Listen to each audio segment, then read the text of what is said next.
안녕하세요. 선한투자연구소의 류명입니다. 2022년 12월 1일 목요일 선티현신문 시작하겠습니다. 첫 번째 한국경제신문입니다. 어제는 코스피 코스닥 올랐고요. 금리와 환율은 하락했습니다.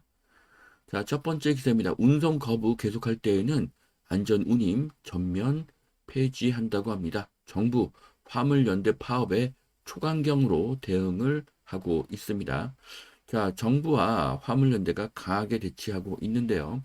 자, 화물연대는 대화가 아닌 욕설과 고함만 치고 있습니다. 하지만 결국 정부가 이길 가능성이 높아지고 있습니다.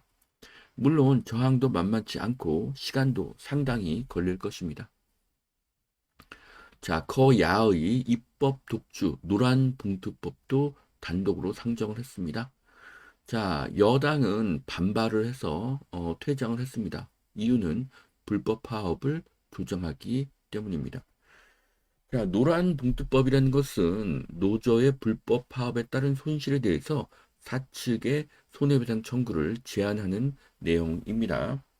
자, 불법 파업으로 발생한 손해를 청구할 수 없는 법안인 노란봉투법이 민주당에 의해서 진행이 되고 있습니다. 전 세계 어디에도 없는 악법이고요. 현재 한국의 문제는 악법이 얼마든지 양산될 수 있는 시스템이라는 것입니다. 야당이 국회의 다수를 장악하고 있기 때문이죠. 다음번 총선은 2024년 4월입니다. 앞으로 1년 4개월이 남아 있고요. 1년 4개월이라는 엄청난 기간 동안 엄청난 악법들이 더 생길 것입니다. 그리고 여당은 이를 저지할 방법이 없습니다.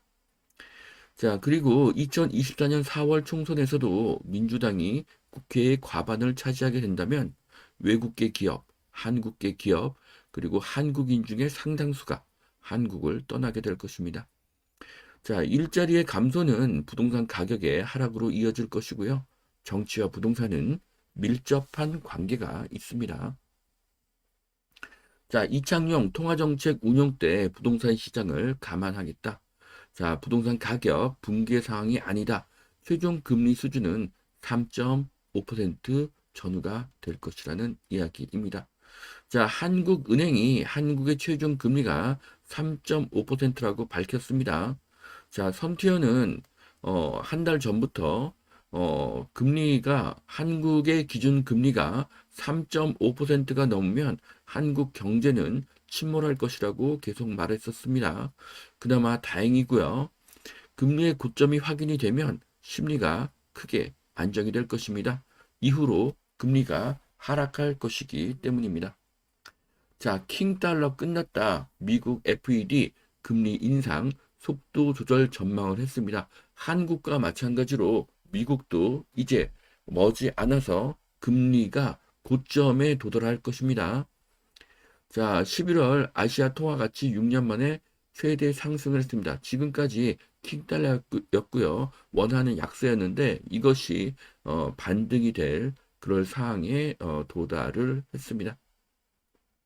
자, 킹달러가 끝이 나면 환율이 안정이 되고요. 한국의 위기가 완화가 될 것입니다. 자, 미국이 머지않아서 금리의 고점을 찍고 금리를 내릴 것입니다. 기쁜 소식입니다. 자, 장점인 전 국가주석이 사망했습니다. 중국의 G2를 이끈 상하이방의 대부인데요. 시진핑 이전에 국가주석이었죠. 네, 장점인이 사망했습니다. 그러면 이제 국장이 중국에서 국장이 치러질 것인데요. 사람들이 엄청나게 모일 것이고 시진핑을 반대하는 구호가 또 나올 것입니다. 자, 장점인의 사망은 반 시진핑 여론을 강화할 것입니다. 자, 중국은 이제 망하는 길로 접어들고 있습니다. 자, 집값의 최대 80% 4억 2천까지 대출이 가능해졌습니다. 보금자리론 이야기인데요. 보금자리론이 나왔음에도 시장은 냉랭합니다.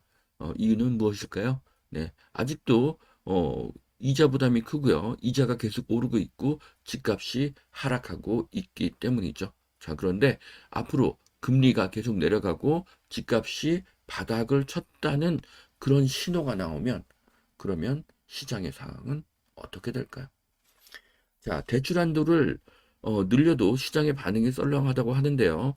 하지만 앞으로 대출 금리가 내려가고 다주택자의 취득세가 낮아지고 집값이 바닥을 치게 되면 상황은 반전됩니다. 집값이 재상승을 위한 준비가 하나씩 이루어지고 있습니다. 자, 속이 뻔히 보이는 야당의 방송법 개정안입니다. 자, 민노총 언론노조의 공영방송 연구장악법, 노영방송 만들기, 이런 법들이 만들어지고 있습니다. 자, 야당이 다수당을 차지하니 모든 악법이 만들어지고 있는데요. 국민의힘은 반대할 힘이 없습니다. 한국은 현재 위기의 상황이고요. 언론이 장악되면 국민의 눈과 귀는 가려질 것이기 때문입니다. 자, 두 번째 매일경제신문입니다. 은행 대출금리 조사를 해서 인하 압박에 나선 정부입니다. 자, 정부가 대출금리를 낮추고 있습니다. 아주 좋은 소식이고요.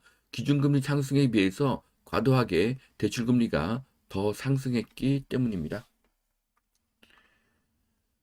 자, 징벌적 종부세는 국민의 살림을 강탈한다. 네, 그래서 2주택자가 20년도에는 종부세가 800만 원이었는데 21년도에 2,300만 원, 그리고 22년도에는 2천만 원을 부과받았다고 합니다. 자, 또 법인으로 1주택인 자는 종부세가 33만 원이었다가 작년에는 2,680만 원, 그리고 올해는 1,900만 원이 나왔다. 이것은 세금이 아니라 강탈이다. 그래서 문재인 정부는 깡패 정부이고 지금 정부는 깡통 정부이다라는 이야기가 나왔는데요. 자, 종부세 악법이 사라져야 하는데 여당이 부동산 세금을 낮추려고 해도 국회의원 수가 부족하기 때문에 정책이 전혀 추진되지 못하고 있습니다. 자, 경제 팽개친 국회라고 합니다. 여야 진흙탕 싸움에 3대 악법이 3대 세법이 지금 조정이 되지 못하고 있습니다. 뭐 지금 조정을 하려고 해도 야당의 반대 때문에 여당의 정책이 전혀 추진되지 못하고 있죠.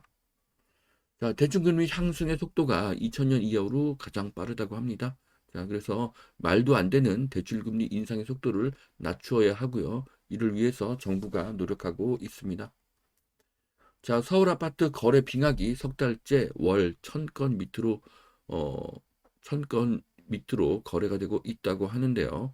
자, 9월, 10월 856건, 900건입니다. 자, 지금은 부동산 대세 하락기가 아니라 거래 멸종기입니다. 어제 공인중개사님 몇 분을 만났는데요. 현재 부동산 매도는 불가능하다는 그런 의견이었습니다. 자, 재건축 더 쉽게 안전진단 항목을 대폭 조정한다고 합니다. 재건축이 쉬워진다니 환영하고요. 리모델링도 재건축으로 가는 것이 더 좋습니다. 자, 이것은 신문 기사는 아니고요. 어제 제가 임차인 중 한 분과 나눈 문자입니다. 이분은 1%대의 청년 전세자금 대출을 사용하고 계셨는데요. 전세금 2억 이하의 청년이 많은 지역은 오피스텔 갭 투자가 아직도 가능합니다. 구로가산, 마곡, 판교, 인덕원 등이 가능한 것으로 보여집니다. 자, 여기까지 2022년 12월 1일 목요일 선투연 마치겠습니다. 오늘도 투자에 도움이 되시길 바랍니다. 감사합니다.